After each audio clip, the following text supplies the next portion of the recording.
may have gone wrong and lost this seat. But on the other side of his mouth, he is insisting that we got it right. And so I wonder then, what are we going to be debating? The Speaker, having said that, I want to begin by thanking His Excellency the Right Honorable Raila Odinga for offering himself to vie for this continental seat. The Speaker, the decision to offer himself in itself, the Speaker, was a true demonstration of courage and the spirit of Pan-Africanism. I liked and envy the energy of His Excellency Raila Odinga. That the Speaker, he was able to move to every corner of the continent to convince presidents and heads of government to support his bid. That energy, Mr. Speaker, was really, really enviable. Mr. Speaker, the thing that really touched my heart was the fact that His Excellency Raila Odinga kept his cool throughout this process. From the campaigns, even to the election date and the announcement of the results, our leader kept his cool.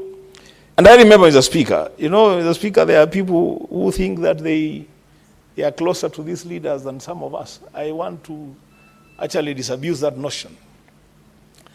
That, Mr. Speaker, before the Right Honorable Raila Odinga went to Addis for the election, I spoke to him on Tuesday. And he was very clear in his mind what he was going to be doing. And to me, the words that ring to my mind to date is that if I win, I win. If I lose, I lose. Whether I win or I lose, I'm a Kenyan, I am a Pan-Africanist. Mr. Speaker, that is courage beyond measure. And I want to congratulate him for having that courage to go for the seat. Mr. Speaker, when Raila Odinga went for this position, it was not about him. It was not about his party or his coalition. It was about Africa. And it was about carrying the Kenyan flag highly on the African scene. And the Speaker, His Excellency Raila Odinga, did not disappoint.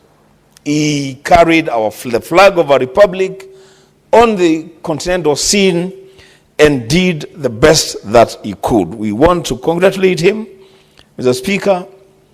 We also want to thank the presidents that voted for him, Mr. Speaker. Garnering 22 votes throughout, Mr. Speaker, I think 3 or 4 election cycles, Mr. Speaker, is not a simple feat. We want to thank the presidents that had faith in his leadership and voted for him. Mr. Speaker, there is another notion that I want to debunk from the floor of the Senate. The people who say that His Excellency Raila Odinga does not accept defeat. Mr. Speaker, His Excellency himself conceded defeat on the floor of the Mandela House during this election. What I want to say to those people who say that Raila does not accept or concede defeat is that if he loses fairly, he will accept as he did in Addis Ababa. If he loses unfairly, he will contest that election. He has done that before, and for that courage, I also want to thank and congratulate him. Mr. Speaker, Kenya may have lost the election. We may not have brought the African seat home.